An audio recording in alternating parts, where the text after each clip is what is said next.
कृष्ण कृष्ण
हरे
कृष्ण कृष्ण हरे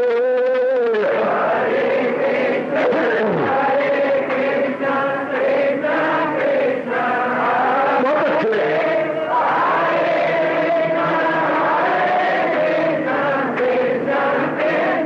जाओ जाओ हरे कृष्ण कृष्ण कृष्ण कृष्ण हरे हरे कृष्ण कृष्ण कृष्ण हरे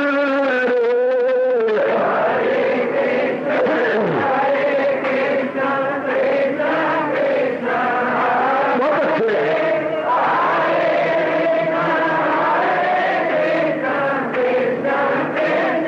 जाओ जाओ हरे कृष्ण कृष्ण कृष्ण कृष्ण हरे हरे कृष्ण कृष्ण कृष्ण हरे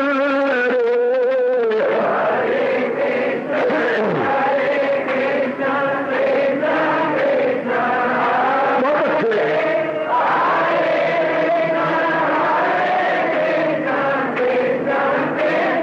जाओ विष्णु हरे कृष्ण कृष्ण कृष्ण हरे हरे कृष्ण कृष्ण कृष्ण हरे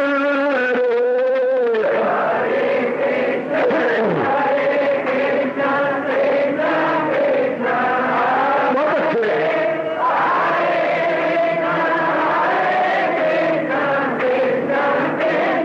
जाओ जाओ कृष्ण हरे कृष्ण कृष्ण कृष्ण हरे हरे कृष्ण कृष्ण कृष्ण हरे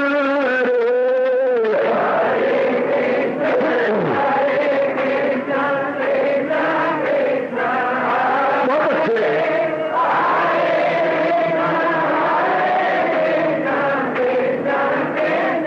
जाओ जाओ हरे कृष्ण कृष्ण कृष्ण हरे हरे कृष्ण कृष्ण हरे हरे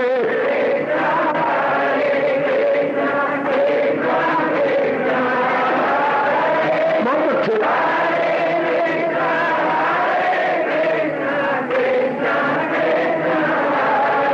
अब अपनी शहनशाह की आज आरती बड़े प्रेम और श्रद्धा से उतारे।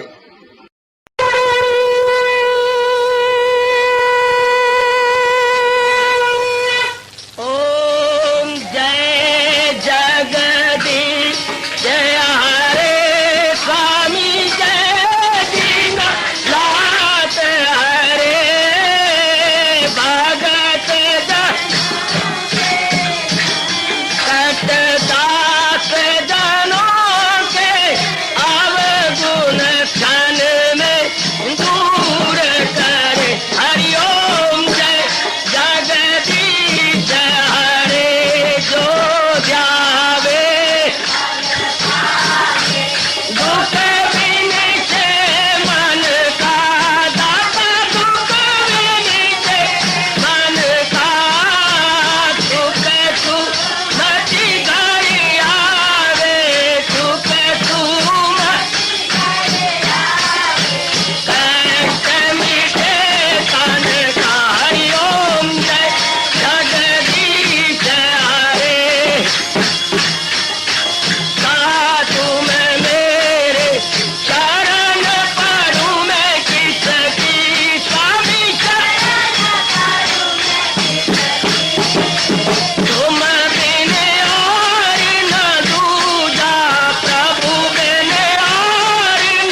भवन्तु सुखिनः सर्वे सन्तु निरामयाः सर्वे भद्राणि पश्यन्तु मा कश्चित् दुर्भाग्यं भवेत्। हरि ओम शांति शांति शांति। ओम प्रभु इसलिए भगवान कृष्ण की जगत गुरु भगवान कृष्ण महाराज की।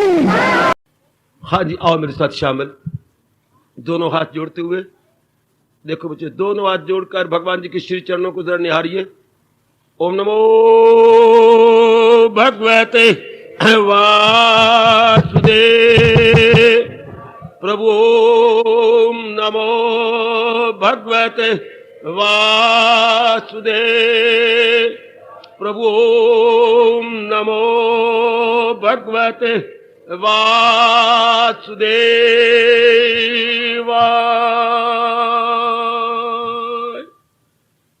कृष्णाय वासुदेवाय हरिये परमात्मने प्रणत क्लेश नाशाय गोविंदाय नमो नमः। गोविंदाय नमो नमः। वसुदेव सुतम देवम कंसचानूरमर्दनम देवकी परमानंदम कृष्ण वंदे जगत गुरुम। कृष्ण वंदे जगत गुरुम। श्री कृष्ण शरणौ मम। श्री कृष्ण शरणौ मम। श्री कृष्ण शरणौ मम। भक्ति के बिना हमारा चारा नहीं। तो बस अब आपका मन एकाग्र रहेगा। इतनी महत्ता आप दीजिए, आपका मन एकाग्र, आपका मन प्रशांत, आपका मन अपने आप में रहेगा। आप एक और कह रहे थे, सज्जनों भगवान से प्रार्थना करो। ये तो बात आपकी भगवान बड़ी जल्दी मान लेंगे कि वो सवेरे उठने में रेगुलर हो जाए। मैं लगातार उठ के शरीर नहा धो करके शरीर से पवित्र होकर मन को पवित्र करने के लिए आपके श्री चरणों में हाजिरी दिया करो। भगवान जरूर मान ले, अवश्य में मानेंगे। बस अब इसके बाद प्रश्न पाल सुनो। 18वां अध्याय। जब तक प्रभु मुझे प्रेरणा दे रहे हैं, हम दोनों की सेहत बनी रहे, कोई बाधा ना आए। 18वें अध्याय में भगवान कृपा करे। अब हम इस यज्ञ को, इस अध्याय के संपूर्ण हो जाने के बाद ये हमारा ज्ञान यज्ञ संपूर्ण होने जा रहा है। भगवान करे कोई विघ्न बाधा अड़चन ना आए, बौद्धिक रूप से भी ना आए, मानसिक रूप से भी ना आए, शारीरिक रूप से भी ना आए, पारिवारिक रूप से भी ना आए। हाय मैं क्या भगवान से मांग रहा हूं, सामाजिक रूप से भी ना आए। हमारे लिए लाइन क्लियर हो और हम लोग भगवान जी की वाणी में मन जोड़ते रहे, मन लगाते रहे, समझने की विशेष बुद्धि हमें भगवान प्रदान करें। 18वां अध्याय देवी, ये 2 अध्याय बड़े मुश्किल माने जाती हैं, 13वां और 18वां बड़े कठिन, और ये 2 अध्याय बड़े आसान माने जाती हैं, 12वां और 15वां है। ये दोनों बड़े सरल हैं, सुबोध है, और ये दोनों उसके विपरीत है, 13वां और 18वां, दोनों ही मुश्किल।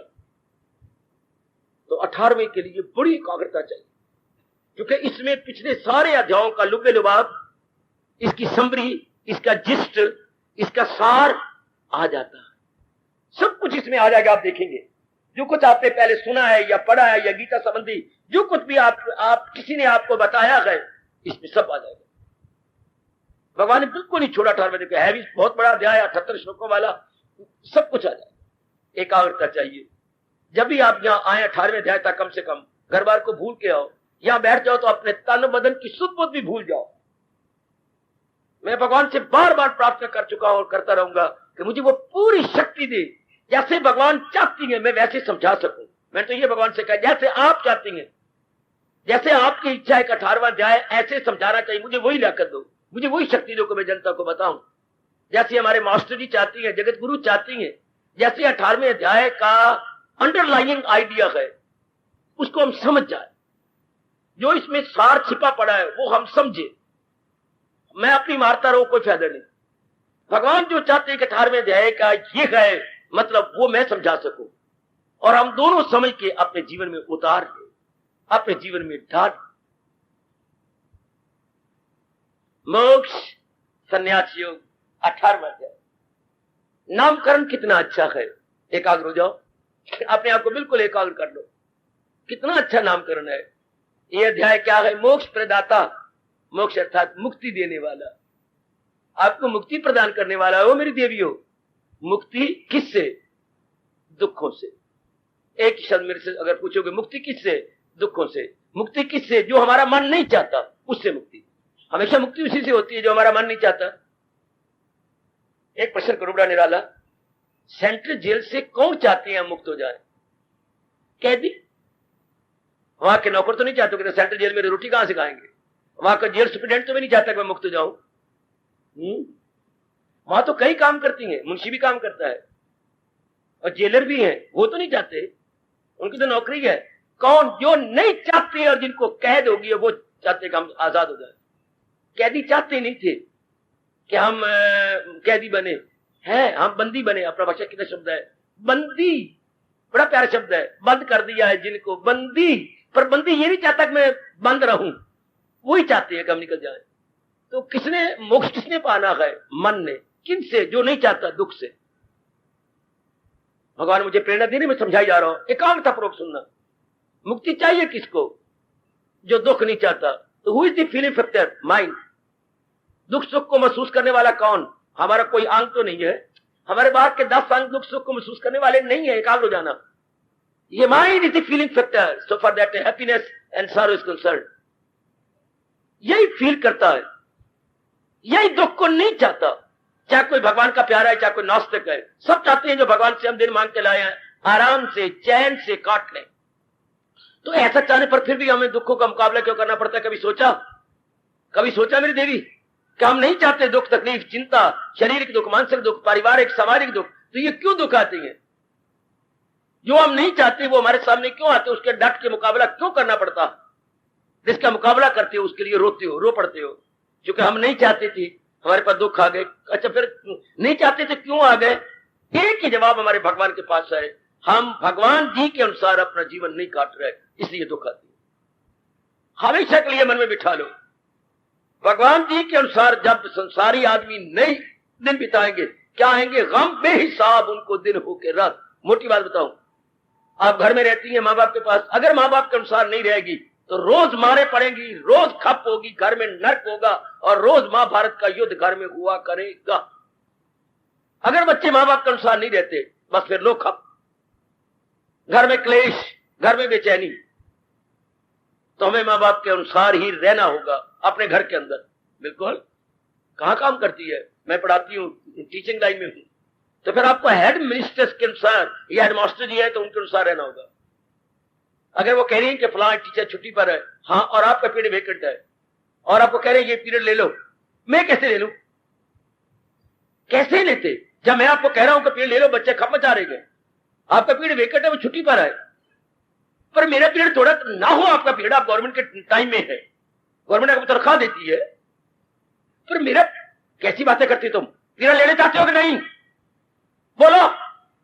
जाती हूं, क्या मतलब? जाड़े खा के आप 6-7 घंटे के लिए बाउंड है, आप उनके अनुसार रहो जैसे वो कहती है। कितना प्यार से पहले कहता, भैया आपको पीरियड अच्छे दिए, कितना अच्छी बड़ी बात, रो पिट के लिया, उनको बार बार कह के झाड़े खा के लिया, क्या फायदा?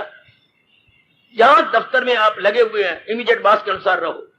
भाई देखो भैया आज काम ज्यादा है, अजी सर मैंने तो अपना काम पूरा कर लिया। अरे जेंटलमैन, ये भी तो गवर्नमेंट का काम है, मेरे बाप का काम है, ये भी जो आज काम आया है स्पेशल काम आया है, and you have to type. पर साहब मैंने बातें कैसी बनाते तुम? जो रोज का काम तुमने कर रहे हैं ये एक्स्ट्रा काम है। अच्छा जी, तो जहां भी आप जिसके अंडर रह रहे हैं उसके अनुसार रहेंगे। मैं आपको 3-4 दृष्टांत दे दिए।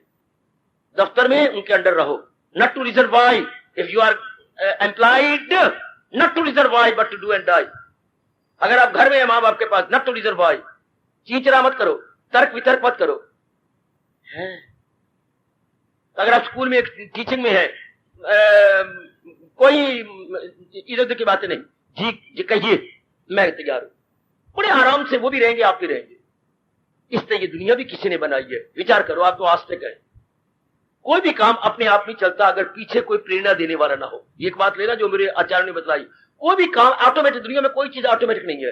इन बेवकूफों ने शब्द तो निकाला ऑटोमेटिक, लेकिन मैं पूछना चाहता हूं आप हर एक से पढ़े लिखे हैं, कौन सी चीज ऑटोमेटिक है? ये गाड़ियों को बोलते हैं ऑटोमोबाइल, इनको बोलते हैं, ये हमारी बसें चलती है ऑटोमोबाइल। ऑटोमोबाइल नहीं, इसके अंदर मैन पावर काम कर रही है। सोचो जरा आप, शब्द तो लगा दिया अपने आप जो चले, अपने आप क्या चलती है? Man power is there. Rocket चले थे, man power is under the ground, नीचे जमीन के ऊपर मैन पावर उसको चला रही है। नहीं, मां ने पुत्र ने शब्द कैसे निकाल दिया अपने आप को? मतलब उसमें कोई आदमी नहीं बैठा हुआ, उसमें आदमी ना बैठे, पीछे ऑपरेटर कौन है? Who is the operator? नीचे बैठा हुआ ऑपरेट कौन कर रहा है? If there is operator, how can we dare to say that there is the automobile? कहीं भी हो, उसके अंदर बैठ के कर लेता, वो नीचे बैठ के कर रहा है। Very good. इंसान ने कुछ अपनी बुद्धि को सूक्ष्म किया है और नीचे बैठ करके ऐसी अपनी रेस फैलाई है बिजली की कि उन्हीं वो रेस फैल जाती सारे आकाश के अंदर। ये पता लगा इंसान को, उन्हीं रेस से नीचे एक ऐसी मशीन बनी हुई है कि उसके अंदर भी वही आलेख है जो इधर है, तो वो जब इधर घुमाया जाता है तो कड़क उसकी चाहे कितनी दूरी हो वो पता लगता है गई।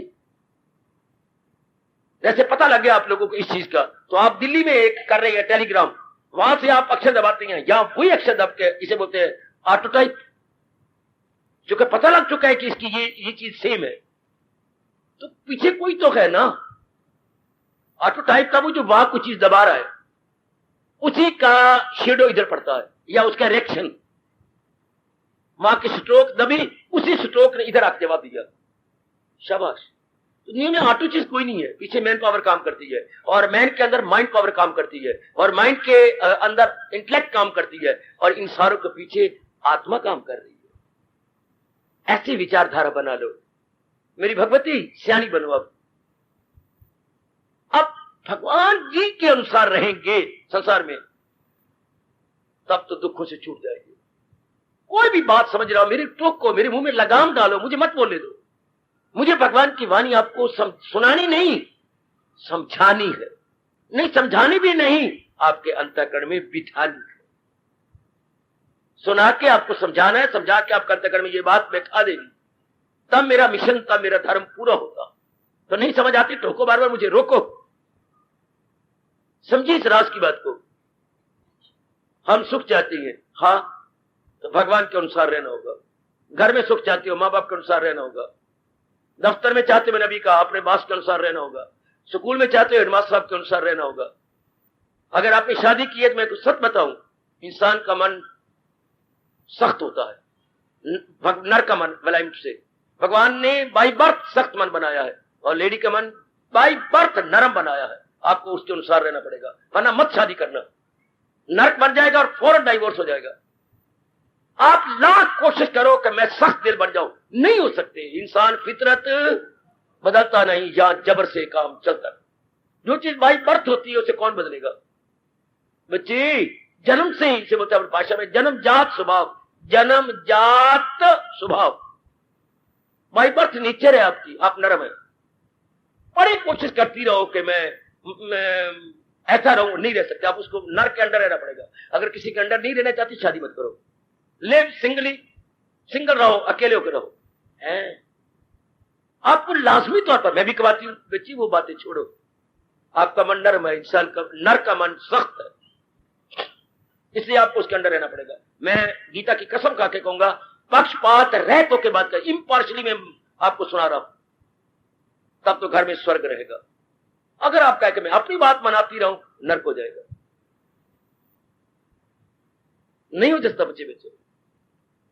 इंसान का मन प्रेडोमिनेट करता है, नर का मन। नारी उसे सहन करती है, नारी उसकी आज्ञा को मानती है।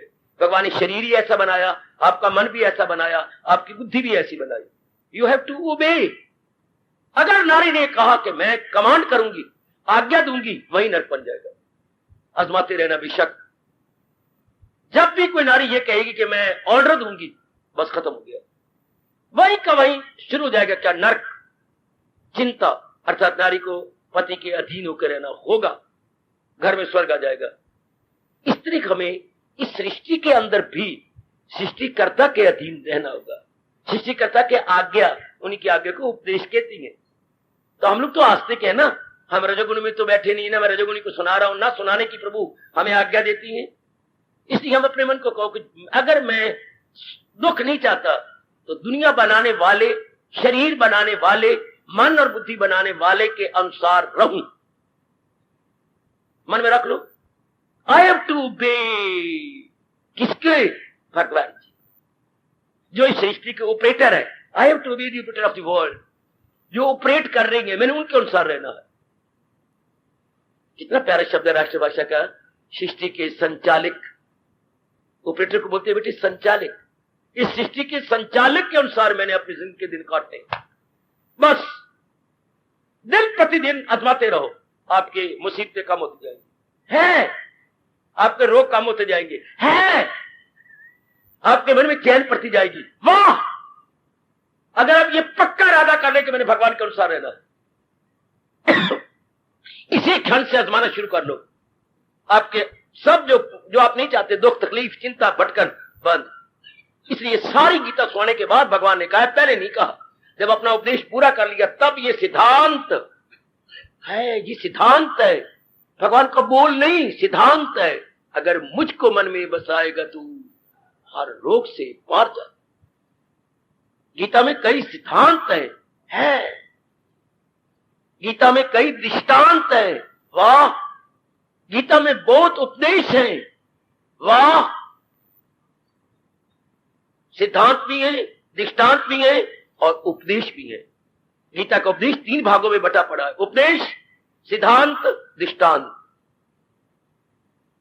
ये मैं बताता रहता हूं टाइम टू टाइम, ऐसे प्रसंग चलते हैं, सिद्धांत क्या है, दृष्टांत क्या है और उपदेश क्या है।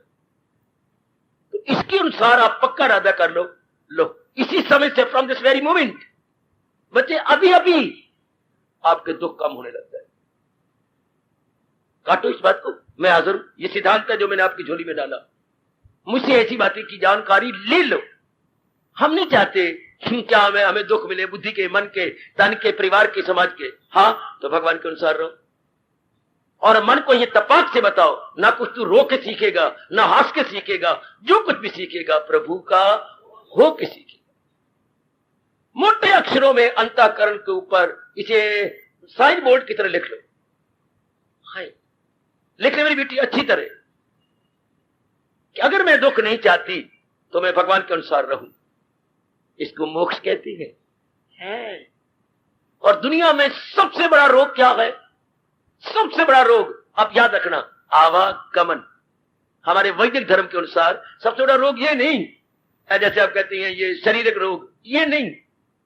सबसे बड़ा रोग आवागमन। शरीर रोग तो मर जाएगी तो खत्म हो गया, कैंसर है चलो मर गए खत्म हो गया, या कोई और गंदी बीमारी है जब कोई इलाज नहीं है तो भी मरना तो इलाज है, इसे आत्महत्या लोग कर लेते हैं, इलाज और खत्म हो गया। लेकिन आवागमन कैसे खत्म होगा? आवागमन सबसे बड़ा रोग है। ये मैं आपको स्पष्ट कहूं, जितना मैंने रिसर्च की, जितना मेरे भगवान ने मुझे अनुभव करवाया, भगवान के उपदेश के बिना आवागमन जाता ही नहीं। आवागमन बड़ा भारी कष्ट है। भगवान के उपदेश को समझा जाए और उसे अपना लिया जाए, आवागमन शर्मिंदा होकर वापस चला जाता है। आवागमन का भी विशेष कारण है, बिना कारण के कोई कार्य नहीं होता। ये मेरी माताओं समझो राज की बातें, 18वां अध्याय, बिना कारण के कोई कार्य नहीं होता। आप बाजार में अचानक गई, आगे बेटा नजर आया, क्यों आया था बाजार में? अब मैं बैठा घर में काम कर रहा था ना माँ, हाँ, तो मुझे कुछ कॉपी चाहिए थी। बिना कारण के काका नहीं घूमेगा। आपको हक का पूछ लेना। चावला जी को आपने बाजार में देखा, चावला जी बस अपना काम छोड़ के बाजार में क्यों घूम रहे हैं? बच्चों की माँ ने ये कुछ चीजें कही थी, परसों को कही, मैं परसों भी नहीं दी, कल भी, तो फिर नाराजगी होती, कभी ये खरीद की। मैं कारण के साथ आप कार्य कर रहे हैं, बिना कारण के कार्य नहीं होता। सुनो ना, there must be any cause then effect. ये दोनों ऐसे चलते हैं, कार्य और कारण, कॉज और इफेक्ट। जैसे नए ब्याह दुल्हन और दुल्हन हाथ मिला के चला करती हैं बाहों में, जैसे वो अलग नहीं होना चाहते, जिनकी अभी अभी शादी हुई है, आज 6.5 दिन हो गए, तो वो जैसे हाथ मिला के हैंड इन हैंड, इस तरह कार्य और कारण हैंड इन हैंड लेके संसार में चलते हैं। बिना कारण के कोई कार्य नहीं होगा भाई। ओ देवियों, बिना कारण के हम भी यहां पर आए हैं, कारण है कल्याण, और बिना कारण के अगर कोई नहीं हो ही नहीं सकता। अगर तो बात ही कुछ नहीं। आपको कोई लोफर आदमी बिना कारण के नहीं, उनके गंदे संस्कार है, वो उनको संस्कार घुमाती हैं, कुछ देखने के लिए, कुछ गंदी बातें सुनने के लिए, कुछ कहीं छेड़ा छाड़ी के लिए। कुछ कारण है, चाहे that must be a bad cause, एक कॉज है जरूर, बिना कॉज के इफेक्ट नहीं होता। तो फिर मैं कहना चाहता हूं सिद्धांत क्या है, बिना कारण के कार्य नहीं होता। अगर हम दुख पाते हैं तो कोई कारण है, अगर हमें किसी प्रकार का दुख मिल रहा है तो कोई कारण के बिना कार्य नहीं होगा। तो कारण क्या है, भगवान तो एक कारण कहती है, एक ही, भगवान के अनुसार हम जुट नहीं रहे इसलिए दुख पा रहे। सीधा ही भगवान ने आपको को यही कहा, मेरे अनुसार नहीं, भगवान जी के अनुसार नहीं जुट रहे। घर में क्यों नट बना हुआ है, पिताजी के अनुसार घर वाले नहीं जुट रहे। मां भी कहना नहीं मानती, बहनें भी नहीं मानती, और वो भी नहीं मानते, बेटा भी नहीं मानता। एक पिता ने कमाल कर दिया, 2-3 बार अपने बच्चों का आपको मेरे अनुसार रहना चाहिए, और एक दिन कहा कि अगर आप नहीं रहेंगे तो या तो बच्चों तुम इस घर में रहोगे या मैं रहूंगा। मैं आपको स्पष्ट कह रहा हूं, आप फिर ना कहना। नालायक बच्चों ने फिर भी नहीं माना। आज तक नहीं पता लगा उस घर का बाप कहां चला। इसको मेरे ख्याल में कोई 18-19 साल या 20 साल हो गए, पिट के मर गए ढूंढ ढूंढ के, कोई पता। सीधा पिता ने कहा भी या तो मेरे अनुसार रहो या फिर तुम रहो या मैं रहूं।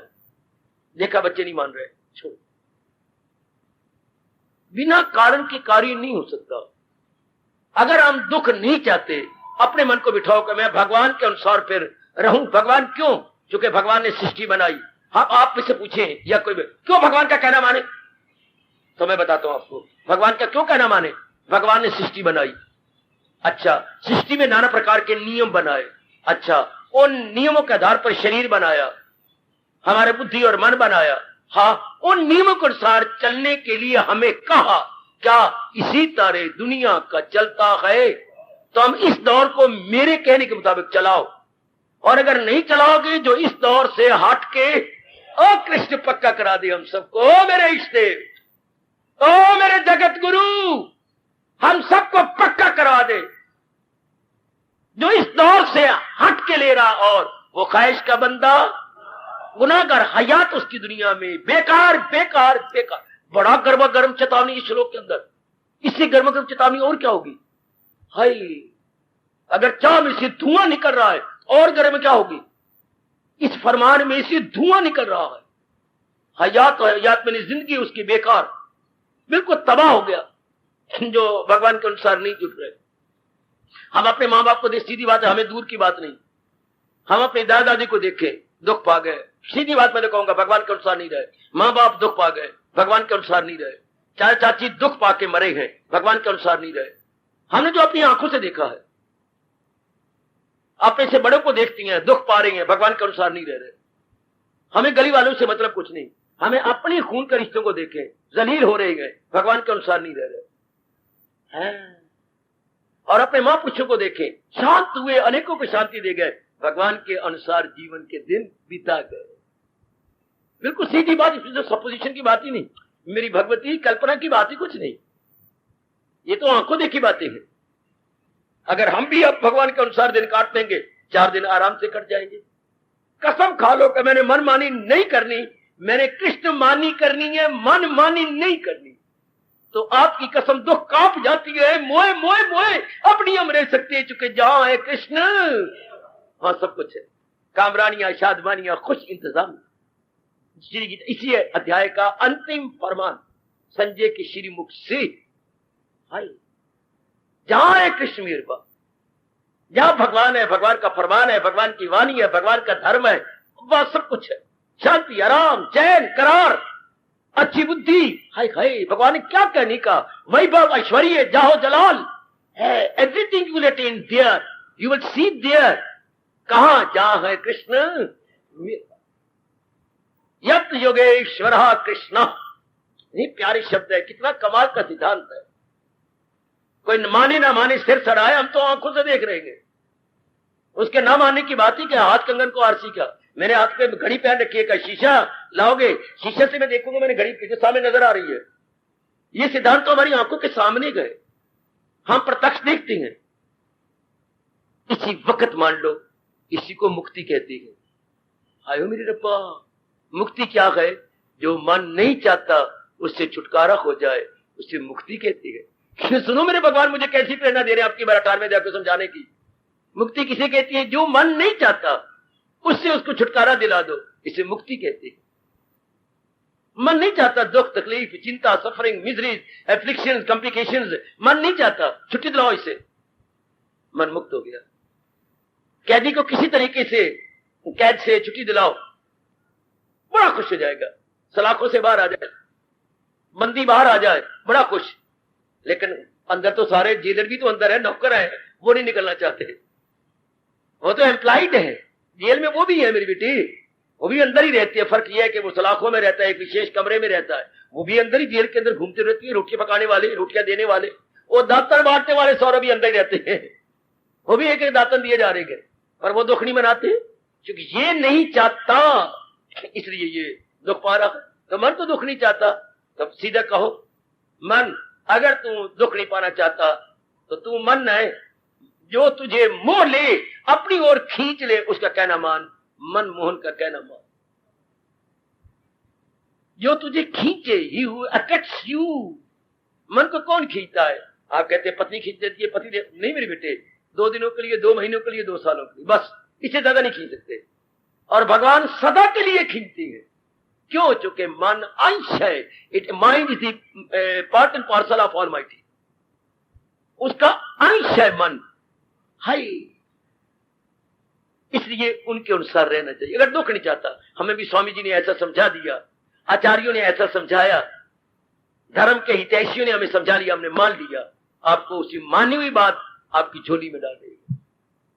क्या मन दुख नहीं चाहता? भगवान के अनुसार रहना शुरू कर दो, बस पक्की गांठ लगा लो कि मैंने भगवान के अनुसार रहना। हमें भी स्वामी जी ने कहा था रुमाल निकालो, पक्की गांठ लगाओ। स्वामी जी जैसे आप कहती हैं, यूं करके ये हम आज के बाद कसम खाते गए कि हम भगवान के अनुसार ही रहेंगे। लो पक्की गांठ लग, हृदय की गांठ तो नजर नहीं आएगी, पर यह गांठ तो नजर आएगी, छाती पे रख के कहेंगे हमारी ये पक्की गांठ है कि हम भगवान के कथन के अनुसार अपने अवशेष जीवन के दिन बिताएंगे। ये गांठ पक्की हो गई। अब इसी वक्त दुखों में थरथराहट आ जाएगी, दुख कांपने लग जाएंगे मेरी देवी। हम आजकल के हैं ना, जब तक आजमाते नहीं हमारा मन विश्वास ही नहीं करता। आजकल के पढ़े लिखे हम लोग ऐसे गंदे और नालायक थे, जब तक न देखो अपने नैना, कभी ना मानो गुरु के बहना। जब तक गुरु ने अनुभव नहीं करवाया तब तक शक की शक रहा। जब अनुभव खुलने लग गया तब अपने पर लानते मारी, थप्पड़ मारे कि शक्की मन देख ले प्रत्यक्ष रूप में। तब मन जम गया, तब मन बैठ गया। पहले हमें शक था कि दूध में डालने से दही बन जाती है, हाँ, फिर आप क्या करती हैं? दूध को कोसा करती हैं, उसमें जामुन थोड़ा सा डालती हैं, अच्छा, फिर उसे हिलाते ही नहीं है, अच्छा, सवेरे दूध के चक्के आपको नजर आती हैं, जिसको आप दही कहती है। दूध जमा हुआ नजर आता है, आप गलती से बोलते हैं दही जम गई। दही नहीं जमती, दूध जमता है। दूध जम गया, दही के चक्के आपको दिखाई दिए। कब हुआ? जब किसी अनुभवी के अनुसार, इस प्रकार अनुभवी मां के अनुसार जब आपने ऐसा किया। दूध को बहुत गर्म करोगे तो फिट जाएगा, ना तो बहुत गर्म हो ना बहुत ठंडा हो, इसे कोसा बोलती है, ल्यूकवार्म। उसमें आप जामुन डालो। हमारी मां तो यूं क्या करती थी, यहां जामुन डाल के उंगलियां खोल देती थी, बीच में गया, हमने आंखों से देखा। और एक मंत्र भी पढ़ती थी, मैं जावा कम तो तू जावी जम। ये मेरी मां का मंत्र था, मैं आपको बता रहा हूं। पता नहीं इसमें क्या शक्ति है, तो वो मां मेरी जाने या मां का भगवान जाने। दूध जमाती बार ये जरूर कहती थी, मैं जावा कम तो तू जावी जम। वो जम जाता था, पता नहीं मां की बोली समझ लेता होगा। सवेरे चक्की होती थी, गर्मी हो सर्दी हो, फिर जम जाता था। तो फिर अब उसी तरह बेटी ने भी किया, तो वो अब आगे भी आपकी बेटी देख रही है, इसी तरह आगे आगे जम रहे ना दूध। सबको पता लगता रहा कि दही दूध को इस तरह जमाया जाता है। पीढ़ियों दर पीढ़ियां गुजर गई, पर दूध जमाने का तरीका वही है। वो आगे देखती है, आगे देखती है, आगे भगवान भी यही कहती है, यूं ही नस्ल दर नस्ल आया है योग। ये भी इसी तरह परंपरागत ज्ञान चलता चला आ रहा है। परंपरा से आगे आगे गुरुओं से, फिर शिष्यों, शिष्यों से फिर आगे गुरुओं से, फिर आगे आगे आगे, अब हमारे हाथ में आ गया। ये आगे आगे चलता आ रहा है। आगे देखो आपसे कहां कहां जाता है। तो मन को अभी गांठ लगाइए कि भगवान के अनुसार ही मेरे जीवन के दिन काटते हैं। लो दुख गए। हार्दिक धन्यवाद।